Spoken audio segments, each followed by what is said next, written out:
यहां सद्गुरु एक प्रश्न का उत्तर दे रहे हैं कि क्या आनंदित रहना जीवन के ज्यादा गहन आयामों की खोज करने में बाधक है। प्रश्नकर्ता: नमस्कारम सद्गुरु, मैं आनंदित रहना चाहता हूं, पर मुझे गहनता भी पसंद है। मुझे रहस्यमयी चीजें पसंद हैं। तो अगर मेरा आनंद, मेरी खुशी हर समय अभिव्यक्त होते रहे तो क्या ये सतही नहीं हो जाता। सद्गुरु कहते हैं, रहस्यवादी चीजें सब ऊपरी ही है, गहरी नहीं है। ये संसार में वह सबसे महत्वपूर्ण आयाम है जो मैं बदलने का प्रयत्न कर रहा हूं। कि आप सबसे गहन बात को आनंदपूर्ण तरीके से कर सकते हैं। अभी इस समय मैं ये सुनिश्चित कर रहा हूं कि नदी अभियान रैली फॉर रिवर्स, जो इतने बड़े स्तर की परियोजना है, वह भी जमीनी स्तर पर आनंदपूर्ण ढंग से लागू हो। इस बात को सिद्ध करने के लिए पर्याप्त चिकित्सकीय एवं वैज्ञानिक सबूत है कि जब आप अनुभव की सुखद अवस्था में हो तब आपका शरीर एवं मस्तिष्क सबसे अच्छा काम करते हैं। तो यदि आप किसी गहन चीज की ओर आगे बढ़ना चाहते हैं तो क्या आपका मस्तिष्क बंद होना चाहिए या फिर कार्यशील होना चाहिए। जैसे ही आप अत्यंत गंभीर हो जाते हैं, आपका मस्तिष्क निष्क्रिय हो जाता है, ये काम नहीं करता। यदि आप रहस्यवाद की ओर आगे बढ़ रहे हैं तो इसका अर्थ यह नहीं है कि आप मुंह लटकाकर गंभीर मुद्रा में रहें। सभी दिव्यदर्शी आनंदित रहते थे। जब आप कुछ गहन पाने की इच्छा रखते हैं तो आपको एक खास स्तर की प्रचुर ऊर्जा की आवश्यकता होगी। यदि आप बहुत गंभीर है तो आप जिसे भी छुएंगे, क्या उससे कुछ बड़ा काम हो पाएगा। आनंद का अर्थ यह नहीं होता कि आप हर समय हंसे जा रहे हैं। आप इस तरह भी आनंदपूर्ण हो सकते हैं कि आपकी आंखों से लगातार आंसू बहते रहें। हां, जब आप लोगों के साथ हैं तो ऊपरी तौर पर आप हंस सकते हैं, खिलखिला सकते हैं, जो चाहे वो कर सकते हैं। आराम में कैसे रहें? आनंद का सरल अर्थ यह है कि आप एक खास स्तर की सुखद अवस्था में हो। सुखद होने का अर्थ है कि आपके अंदर कोई घर्षण नहीं है। अगर आप यहां बैठे तो आप आराम में हो। यह अपने आप में एक महान आनंद है। अधिकतर लोगों को यह पता नहीं होता कि वे पूर्ण आराम में कैसे बैठे। मान लीजिए कि आपको इतने सारे लोगों के सामने खड़ा कर देता हो तो आप जो है उससे अतिरिक्त कुछ और होने के बारे में बहुत ज्यादा चिंतित हो जाएंगे। अब जो भी है उसके अलावा अगर आप कुछ और होने का प्रयत्न कर रहे हैं तो आप कभी भी आराम में नहीं रह सकेंगे। आपको स्वयं पर काम करना चाहिए। स्वयं को उस तरह तैयार करना चाहिए कि आप जैसे हैं वैसे ही अच्छे हैं। ऐसी बात नहीं है कि हर इंसान गलत है। बात बस ये है कि वे कुछ और होना चाहते हैं और यही बात गलत है। समस्या ये है, सिर्फ शारीरिक दिखावे में नहीं, बोलने और व्यवहार करने में भी लोग जो है उससे अलग होने का प्रयत्न कर रहे हैं। मैं सत्संग में भी वैसे ही बोलता हूं जैसे बाथरूम में बोलता हूं। यद्यपि मैं बाथरूम में नहीं बोलता हूं, मैं ये सिर्फ इसलिए कह रहा हूं कि अधिकतर लोग सिर्फ बाथरूम में ही गाते हैं। मैं दर्शन में बैठकर गाता हूं, इसलिए नहीं कि मैं संगीत जानता हूं, पर इसलिए कि मुझे कोई शर्म नहीं आती, क्योंकि मैं अपने सिवा किसी और को नहीं देखता। मैं आराम में रहता हूं क्योंकि मैं किसी की राय के अनुसार नहीं चलता। किसी की कोई भी राय मुझे सुखी या दुखी नहीं कर सकती।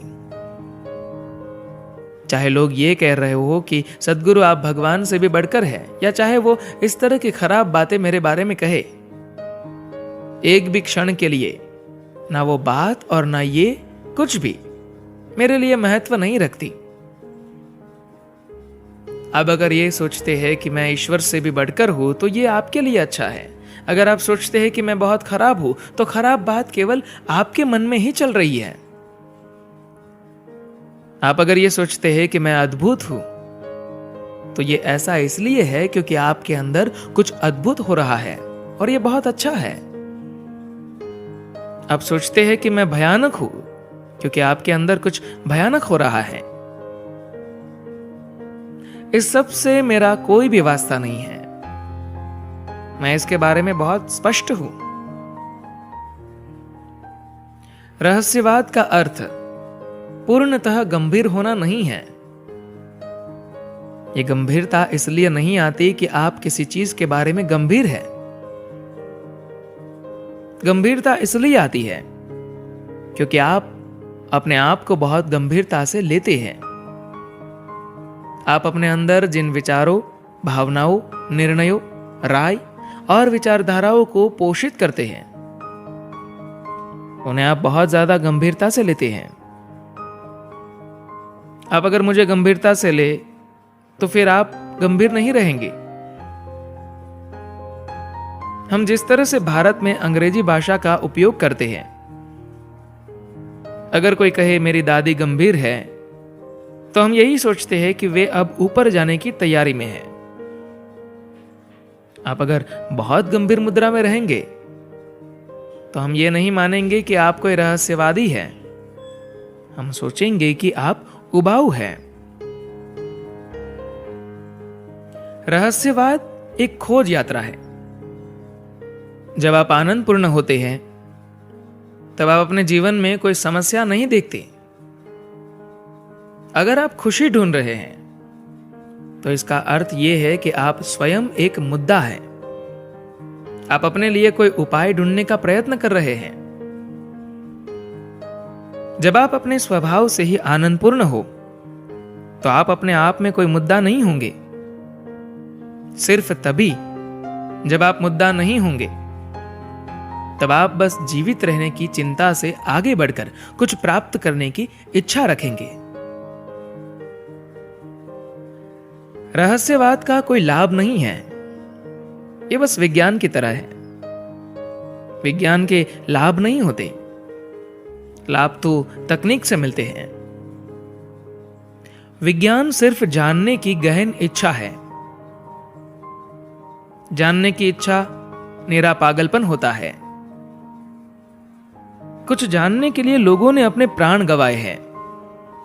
बहुत से वैज्ञानिकों एवं दिव्यदर्शी बनने की इच्छा रखने वालों ने अपना जीवन गंवाया है और ऐसे ही व्यर्थ मर गए हैं। बहुत से लोग खोज करने में मर गए हैं क्योंकि जानने की प्रक्रिया ही वैसी है। सत्य की भी वैसी प्रकृति है। जब आप जानना चाहते हैं तो सत्य अपने आप को प्रकट न करे, ऐसा हो सकता है, और फिर वो अपना मुंह खोलकर आपको निगल सकता है। जो लोग अंतरिक्ष में जाते हैं उनके लिए कोई आश्वासन नहीं होता कि वे वापस आएंगे ही। कुछ भी हो सकता है। किसके लिए? क्या आपको लगता है कि उन्हें उनके टूथपेस्ट के दाम में कोई छूट मिलने वाली है या ऐसा कोई अन्य फायदा मिलने वाला है? पर वे सिर्फ जानना चाहते हैं, कुछ नया देखना चाहते हैं। यह विज्ञान की प्रकृति है। यही रहस्यवाद की भी प्रकृति है। यह तभी संभव है जब आप स्वयं कोई मुद्दा नहीं होते, आप स्वयं कोई समस्या नहीं होते। यह तभी होगा जब आप पूरी तरह से आनंदपूर्ण हो। रहस्यवाद की खोज में पहला कदम यह है कि आप स्वयं अपने जीवन में एक समस्या न हो। आपके जीवन में हजारों मुद्दे हो सकते हैं, समस्याएं हो सकती है, पर यह जरूरी है कि आप स्वयं मुद्दा न बने, समस्या न बने। आनंदपूर्ण होने का अर्थ यही है कि आप स्वयं मुद्दा नहीं हैं। आपको अपने लिए यह करना चाहिए, चाहे आप रहस्यवाद के मार्ग पर है या फिर आप सामान्य रूप से रहना चाहते हैं। दोनों के लिए यह जरूरी है कि आप स्वयं कोई समस्या नहीं हो। आप बस एक आनंदपूर्ण मनुष्य हो। जीवित रहने से आगे बढ़ना आनंद को किसी योग्यता की तरह मत देखिए। अगर यह जीवन समृद्ध होना है तो यह उसके लिए एक मूल माहौल है। यदि इन वृक्षों को बढ़ना है और उन पर फल फूल आने हैं तो हमें मिट्टी को उपजाऊ रखना होगा। यह एक मूल आवश्यकता है। इसी तरह सिर्फ यदि आप एक सुखद खुशनुमा अनुभव की अवस्था में है तो ही आप बड़ी चीजें खोज पाएंगे। अन्यथा आप हर समय अपने लिए सीमाएं बनाने का ही प्रयत्न कर रहे हैं। आप सिर्फ छोटी चीजें करना चाहते हैं, उसके आगे कुछ भी नहीं। जब आपके अंदर पीड़ा है तो कुछ भी बड़ा नहीं खोजेंगे।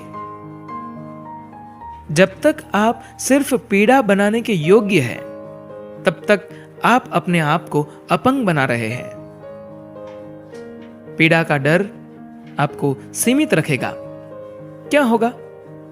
पर कुछ भी हो, मैं बस जानना चाहता हूं, इस तरह के पागलपन के होने के लिए यह जरूरी है कि आप भरे पूरे हो, जीवंत हो। इसको वे लोग पागलपन कहते हैं जो जड़ बुद्धि है। पर सिर्फ ऐसे पागल लोगों के कारण ही विज्ञान, साहसिक कार्य, भूगोल आदि सब संभव हुए हैं। इस धरती पर भूगोल की खोज, अंतरिक्ष का ज्ञान, हर तरह की तकनीकें, ये सब इसलिए घटित हुए क्योंकि कोई ऐसा था जो अपने आराम को छोड़ने के लिए तैयार था। ऐसे लोग कष्ट भोगने के लिए तैयार थे क्योंकि वे अपने अस्तित्व की सीमाओं से परे को जानने की पूर्णता और उससे मिलने वाले परम आनंद को पाना चाहते थे।